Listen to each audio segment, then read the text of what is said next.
Assalamualaikum warahmatullahi wabarakatuh. Dengan penuh keinsapan, mari kita bersama-sama menjelajahi makna hidup ini dengan bimbingan dan petunjuk Sang Maha Kuasa. Mari kita sambut kehadiran channel Kang Darman Denesa sebagai teman perjalanan spiritual menuju kebaikan, dan mari kita bersama-sama memperkuat iman dan takwa dengan mempelajari dan menyimak apa yang disampaikan di dalam video berikut ini. Malam ini saya ingin menyampaikan bahwa kita melihat dengan apa? Mata. Mendengar dengan telinga. Berbicara itu yang kita kenal. Sebetulnya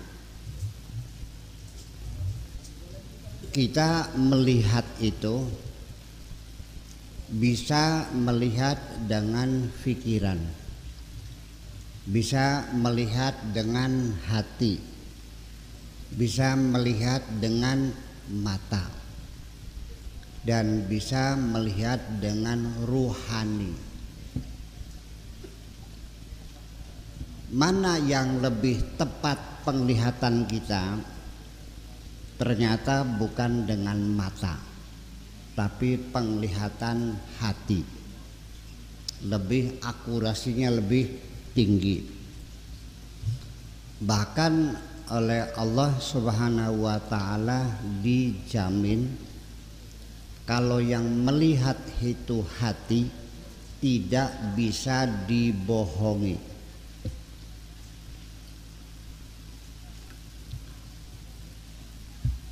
Kata Tuhan mengatakan di dalam Al-Qur'annya, maka dzabal fuadu ma ra'a. Tidak bohong apa yang dilihat oleh hati. Hati kita tidak bisa ditipu. Hati kita bisa melihat yang sebenarnya. Akurasinya dijamin, Allah menjamin. Kalau kamu melihatnya dengan hatimu, maka penglihatanmu tidak bisa dibohongi. Akan tetapi ketika melihatnya dengan mata, sering nggak anak-anak melihat sesuatu ternyata tidak betul penglihatannya? Sering nggak mata kamu kebobodok? Pernah nggak melihat orang yang kelihatannya kayak orang alim, orang soleh, ulama besar, ternyata penipu? Pernah nggak? Ini mata yang melihat. Asal pakai jilbab kan gitu, sama bawa tasbih, dikiranya imro'ah solihah, ternyata pelacur gedean. Mungkin enggak? Sering. Itu mata kita sering dibohongi. Oleh karena itu, malam ini saya ingin mengajak bapak-bapak, ibu-ibu sekalian. Nah, ibu-ibu tadinya biasa duduk di sini, kan di mana duduknya? Sana jauh. Halo, assalamualaikum. Ya, saya ingin mengajak bahwa jangan lagi mempercayai penglihatan mata kita. Kita pernah tertipu sekali oleh orang. Mungkin gak kita ketipu lagi oleh orang itu kedua kali? Gak bisa, udah. Sekali ketipu untuk selamanya kita tidak percaya lagi. Tetapi ketika penglihatan mata kita yang tertipu, kita masih ngotot bahwa saya melihat sendiri. Iya, tercolok mata nih sudah. Penglihatan mata berulang-ulang tertipu, kita percaya. Pernah nggak dengar berita bohong? Masih dipercaya juga telinga kamu? Nah ini persoalannya. Jadi oleh karena itu malam ini saya ingin mengajak kita melihat dengan sesuatu yang lebih pasti, yaitu bagaimana hati kita bisa melihat. Kalau hati kita melihat, dijamin oleh Allah, maka dzabal fuadu ma ra'a. Tidak bohong apa yang dilihat oleh hati. Nah, banyak hal kita tidak bisa melihat. Ternyata kata Al-Quran lagi, yang buta itu bukan matamu, matamu melihat, tetapi yang buta itu hatimu.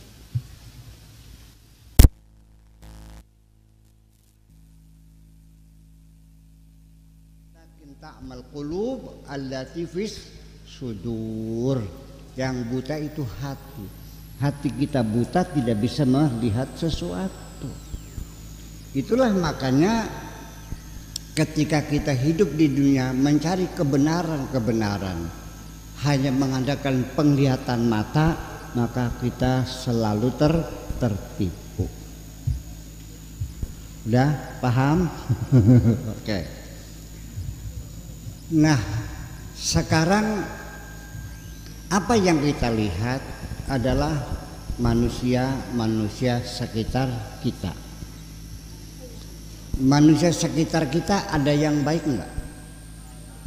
Yang jahat ada enggak? Yang jujur? Yang tukang bohong? Yang suci? Yang tukang melacur? Bisa nggak dilihat dengan mata kejujuran orang? Bisa lihat dengan mata, dilihatnya dengan hati. Bisakah kesolehan orang dilihat dengan mata? Nggak bisa. Dengan apa melihatnya? Dengan hati. Ya. Kita hati dulu. Nanti ada yang lebih canggih lagi, ruhani kita yang melihat. Ya. Nah, bapak-bapak dan ibu-ibu sekalian, kita melihat nih wajah ini. Kalau kita melihatnya dengan mata, maka yang terjadi pasti kita umpamakan kita melihat seorang perempuan yang cantik jelita. 1, 2, 3, 4, 5, 6, 7, 8, 9, 10, 11, 12 orang. Ada seorang perempuan lewat. Bapak-bapak melihat dengan mata. Begitu lewat perempuan, saya tanya, bagaimana menurut Pak Kiai? Ya sedang lah. Yang sebelahnya kemana? Ya lumayan tenimbang di sepak jaran mah. Yang satunya lagi gimana? Ah jelek. Yang satu lagi, wah cantik. Sebelah, oh cantik sekali. Menurut kamu mana? Luar biasa. Bayangkan, mata kita melihat kecantikan berbeda. Kenapa? Karena mata kita adalah anggota badan kita, ya, merupakan panca indera kita, dan itu pasti subjektif. Ngerti? Subjektif. Artinya subjektif itu akan terjadi berbeda-beda sesuai dengan kemampuan seseorang itu melihat, yang dipengaruhi oleh pengalaman yang berbeda, umur yang berbeda, lingkungan yang berbeda, ilmu yang berbeda, kekayaan yang berbeda, maka menimbulkan pendapat yang berbeda-beda. Itu satu. Kalau kita perhatikan pendapat yang berbeda-beda ini, yang menyebabkan apa? Yaitu faktor subjektivitas. Yang mengatakan sedang itu pasti orangnya banyak bepergian, banyak pergaulan, ya kan gitu. Sehingga dia punya perbandingan perempuan ini dibandingkan dengan yang lain. Oh segitu mah dipegagan mah ya sedang lah. Ya kelas semon mah pating gelitik nih kan. Ya. Yang mengatakan cantik sekali ini dipertanyakan. Ini tidak salah. Yang mengatakan cantik sekali tidak disalahkan karena dia yang melihat dan dia yang menilai, mata-mata dia, pikiran-pikiran dia. Jadi kalau mengatakan cantik sekali jangan disalahkan karena melihat dengan matanya tidak sama dengan matamu. Cuman kita masih harus mencari tahu kenapa dia punya cantik sekali. Karena dia terlalu lama tinggal di Kongo. Suasmat. Iya. Jadi cantik sekali. Nah, yang bilang jelek sekali karena terlalu lama tinggal di Perancis. Ya kan? Nah, itulah makanya. Nah, sekarang saya nanya, saya pinter nggak? Lah tergantung nantinya. Kalau yang menilai itu profesor doktor yang ada di Perancis, ya mungkin mengatakan lah, cuma umum lah gitu. Tapi yang pegagan, waduh pinternya bukan mahanya, orang pegagan ngarannya. Itulah subjektivitas semacam itu perlu kita waspadai. Selagi kita menggunakan mata, maka penilaian kita pasti akan subjektif. Atau ditambah lagi relativitas, kenisbian kecantikan, bahwa sampai sekarang belum ada patokan duga sekian ukuran yang pasti yang cantik itu bagaimana ngukurnya, tidak ada ukurannya. Betul nggak? Sekalipun pada waktu pemilihan Miss Universe, okay? Apa Miss Universe? Ratu kecantikan dunia. Itu setiap saat ada pemilihan. Dan itu jurinya itu adalah orang-orang ahli semuanya, kaliber dunia. Kemudian aturannya ada. Jadi poin-poin kriteria-kriteria yang menjadi bahan penilaian ada 3. Nih, saya sudah tahu. Ada 3 kolom penilaian. Itu disebut dengan triple B. Triple B. B itu behavior, tingkah laku, sopan santun, penampilan, behavior. Kemudian yang kedua brain, kecerdasan otaknya. Yang ketiga baru beauty, kecantikannya. Yang behavior ukurannya adalah bagaimana cara dia berjalan, ya, apa jalannya digasruk dah, ya, apakah matanya tilang-tilong barangkali, apa digeol-geol, ya kan begitu. Nah, cara berjalan yang paling bagus seperti jalannya entong. Tahu entong? Ketawa lu kayak berubah itu gitu, ya, kayak jalannya entong. Oke, itu dari sisi behavior. Ada ukuran standarnya. Kemudian dari ukuran brain, kecerdasan, pengetahuan bahasanya, pengetahuan umumnya, kita geografis, sejarah, antropologi, semuanya kecerdasannya. Jadi bukan hanya cantik aja. Ratu kecantikan dunia itu bukan hanya cantik bodinya saja, bukan hanya wajahnya saja, tapi juga otaknya cerdas, perilakunya juga bagus, ya, dan juga begitu kepada beauty ada ukurannya. Pinggangnya berapa senti, bokongnya berapa senti, buah dadanya berapa senti, ukuran alis dengan hidung berapa senti, bibirnya, semuanya ada. Begitu lengkapnya aturan-aturan untuk menilai kecantikan.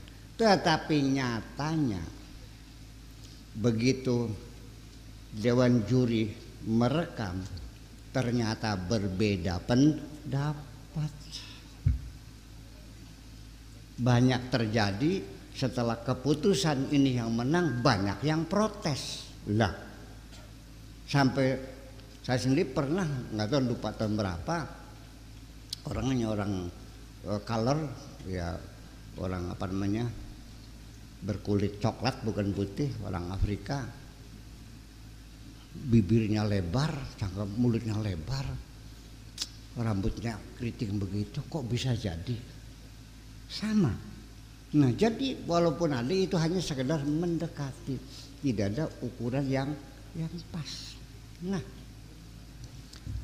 itu kecantikan yang zahir. Nah, kalau kecantikannya kecantikan batin yang disebut dengan aura, yang disebut dengan nur dan cahaya, yang disebut dengan sima, ya, disebut dengan apa lagi, banyak kali istilahnya, aura, sima, nur, cahaya. Tentu melihatnya tidak dengan mata. Oke, ini anak-anak di sini dan ini orang tua pasti tidak sama. Anak sing pesek, ada yang mancung, ada yang menonjol seperlunya, kan, ada yang bulat, ada yang lonjong. Nah, semua ini terlepas dari bentuk kecantikan yang relatif itu, ada kecantikan inner beauty, kecantikan dalam yang disebut dengan aura, dengan nur, dengan cahaya. Bapak-bapak pernah nggak melihat muka orang? Kenal juga enggak? Baru pertama kali ketemu, tapi kok hawanya nyemengit, tidak menyenangkan. Pernah nggak? Nah, berarti nyambung nih. Pernah nggak ketemu sama orang kok wajahnya cakep banget, ukuran hidung sama seperti kita, wajah sama, tapi mengagumkan, menyejukkan hati, kita senang, bahkan sampai kita merindukan. Pernah nggak begitu? Nah, apa itu? Nah, itulah namanya nur, cahaya yang bersinar dari wajah seseorang sebagai pantulan. Jadi nanti yang namanya cakep tuh bukan ukuran hidungnya, tapi the inner beauty, kecantikan yang ada di dalam diri kita. Nah, ini dengan wajah yang ceria, wajah yang cerah, yang menyejukkan, wajah yang damai, wajah yang menyenangkan, ini berkaitan dengan kenyamanan hidup kita, di mana saja dihormati orang, betul nggak? Kita dimuliakan orang, dalam berbisnis juga kita dapat peluang-peluang yang lebih banyak, hubungan dengan rezeki, dengan pergaulan dan sebagainya. Karena kita membawa wajah yang cemerlang semacam itu. Paham? Oke. Pengen beli mangkonon? Pengen nggak? Oke. Pengen tahu ilmunya? Kira-kira wajahmu cemerlang, yang bercahaya, bersinar. Saya ingin menyampaikan banyak, tapi yang penting-penting aja dulu. Pertama, kalau ingin engkau tampil wajahmu menyenangkan, kalau orang wajahnya menyenangkan, itu namanya rai yuni kembang.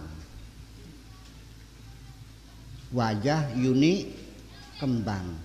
Kalau yang nyemengit, nyebelin tuh, kena juga enggak kok, tapi kok nyebelin banget bukannya? Namanya Yuni kentut. Kena juga enggak. Ya, kepengen enggak Yuni kentutnya dibuang, diganti dengan Yuni kembang? Satu, banyak berwudu.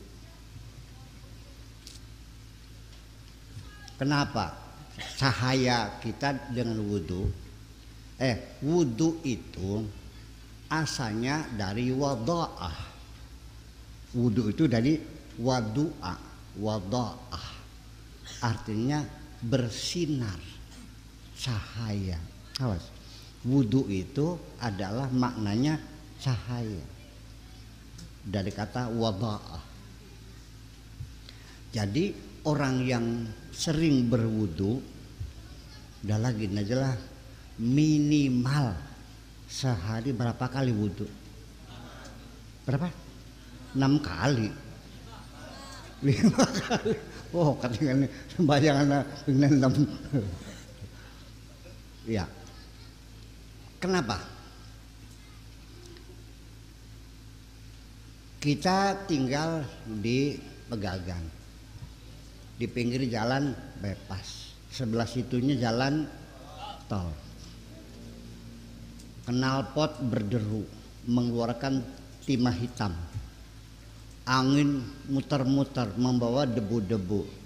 Pengen tahu? Lihat mobil saya, taruh pinggir jalan, 4 jam kemudian lap pakai tangan, debu semua sini. Betul nggak? 4 jam itu debu semua. Wajah kita sama nggak? Sama. Jadi supaya mobil itu cemerlang juga sama, mesti dilap, dibersihkan sehari minimal 2 kali lah. Tapi karena wajah kita dari kulit ini akan lebih banyak melekat debu-debu yang berterbangan ini, maka sehari 5 kali. Di samping juga untuk membersihkan wajah kita dari debu dan kotoran, itu secara ruhaniyat juga akan bisa membersihkan kotoran-kotoran yang di luar kulit ini.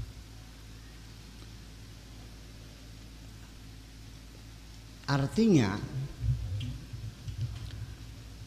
seharusnya kalau kita lihat di Al-Quran lagi, kan Allah mengatakan inna sholata tanha anil fakhsya'i wal munkar.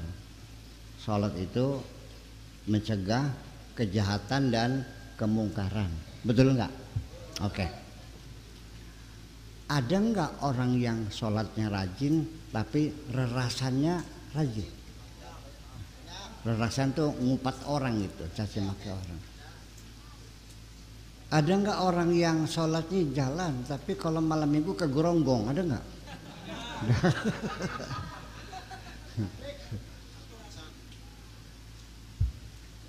Sholatnya rajin tapi rentenir juga. Ada. Kadang-kadang nyopet juga, koruptor juga, rajin sholat tapi tukang ngambilin duitnya rakyat kan gitu. Ada kan? Jadi di mana janji Allah itu? Padahal setiap hari muka kita dicuci, mulut kita dibersihkan, hidung kita dibersihkan, telinga dibersihkan, lipatan-lipatan tangan semua dibersihkan. Kenapa tidak ada pengaruhnya terhadap perilaku kita? Ya itulah makanya saya ingin menyampaikan melalui wudhu ini kita maknai wudhu ini bukan hanya membersihkan zahir tapi membersihkan batin kita, yang kira-kira anggota badan kita yang kita bersihkan ini kira-kira mampu melaksanakan segala perintah Allah dan bisa meninggalkan segala larangan Allah. Begini, memang tangan, kuping, telinga, kaki ini adalah anggota badan. Yang menggerakkan itu adalah hati kita, ya enggak? Yang nyuruh mukul orang kan hati kita, ya kan gitu. Yang melirik-melirik sama cewek hati kita juga. Nah, kenapa selama ini perintah hatimu tidak ditaati oleh anggota badanmu? Sudah tahu besok ujian, kok malam ini ada orkes Oma Irama, kok ditinggalkan pelajarannya malah nonton dulu? Betul enggak? Sudah tahu ada pengajian di Pesanul Muhajirin, Arogan Tunggal, hati mah kepengen, tapi kenapa kaki mau melangkah ke sana? Nah, itulah makanya anggota badan kita ini kita komandoi, kita perintahkan 5 kali supaya komandan ini berwibawa, sehari mengeluarkan instruksi kepada anggota badan kita bersamaan dengan melaksanakan wudhu. Kalau menang silahkan coba, barangkali saja ada manfaatnya. Kenapa mulut kita dicuci tapi masih juga mengupak orang lain, menjelek-jelekan orang lain?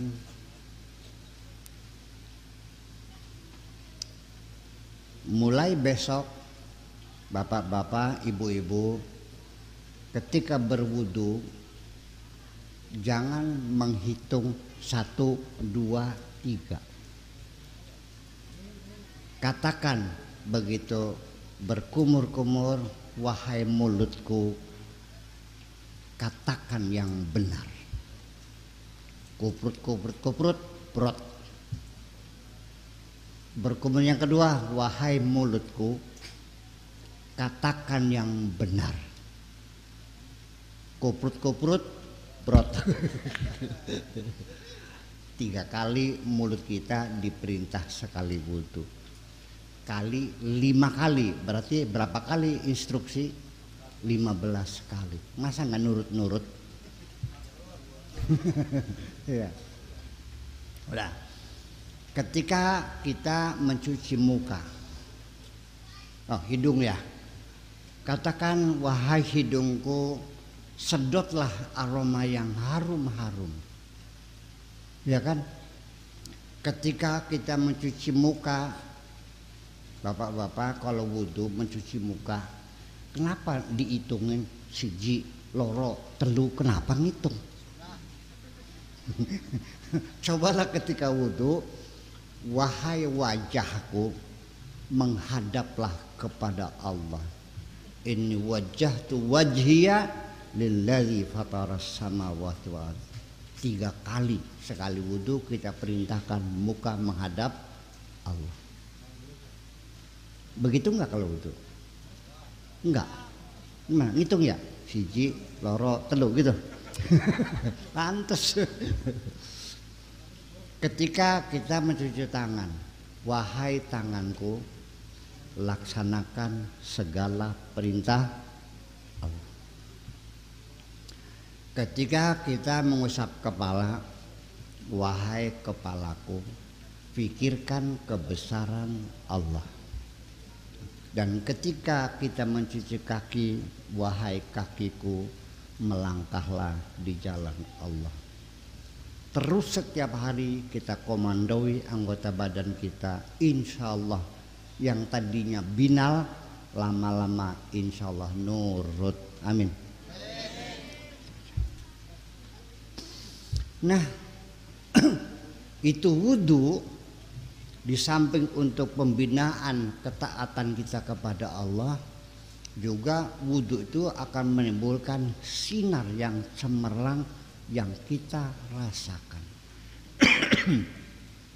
Melihatnya tidak dengan mata Pak, dengan hati kita. Saya bisa membedakan perempuan yang cantik jelita, pipinya diamplas, di skincare di sana setiap hari, ya kan, pakai shadow, pakai maskara, alisnya tebal, ya kan gitu, pakai lipstiknya Yves Saint Laurent, oke. Tetapi kalau orang itu tidak pernah berwudu, busem, tidak cerah. Tapi kalau orang yang tiap hari berwudu, sekalipun orangnya hitam, hitam manis.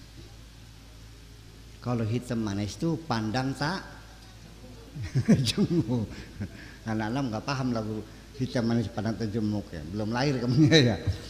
Nah, artinya kita bisa sadar orang yang biasa berwudu wajahnya lain, bagian ireng nggak ngincel nok. Iya, ada aura yang bisa kita rasakan. Wes paham? Gitu. Nah kalau bisa lebih dari 5 kali itu mau bersama sholat aja, ya kan gitu. Syukur-syukur ya jam 10 kan bis subuh, jam 10 wudu, nanti zuhur ya wudu, nanti jam 2 ya wudu lagi, tambahan gitu. Wudu daim juga mungkin anak-anak belum bisa ya, tapi yang sering-sering saja. Semakin sering kita berwudu, semakin menimbulkan kecemerlangan dalam aura kita itu. Yang kedua adalah qiyamul lail, bangun tengah malam. Itu juga akan membawa aura yang indah di wajah kita. Tetapi nanti begini, tengah malam juga coba dibiasakan bangun malam, tapi di ruangan yang jangan terang benderang. Biasakan kulit kita ini mendapat bagian penting di malam hari dengan di ruangan yang gelap itu.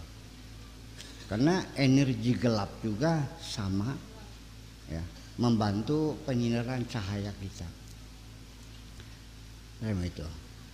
Nah, kemudian yang ketiga yaitu adalah kesabaran. Orang yang hatinya sabar, wajahnya menyedapkan enggak, sedap enggak? Orang kalau pogal, temperamen, ya matanya melotot-melotot aja. Bukan seorang perempuan, ibu-ibu nih, pakai maskara, pakai shadow, tapi mulutnya cemberut aja, cakep enggak? Atau sedang marah-marah, melotot-melotot. Orang lagi melotot-melotot, cakep enggak mukanya? Enggak. Jadi kesabaran hati ini juga sama membuat wajah kita menjadi ceria. Artinya bahwa kesenggol dikit ya udah jamak aja lah, ya kan gitu. Ada tangga utang janjinya seminggu, ternyata sampai 2 minggu belum bayar, punten belum ada, ya udahlah sabar. Ajar Reiki, nyaman kelihatannya, enak, nggak marah-marah, nggak, sabar orangnya. Orang yang penyabar itu juga membawa aura wajah yang nyaman dilihatnya. Percaya nggak? Bisa merasakan nggak? Bukan dengan matamu, tapi dengan hatimu melihat.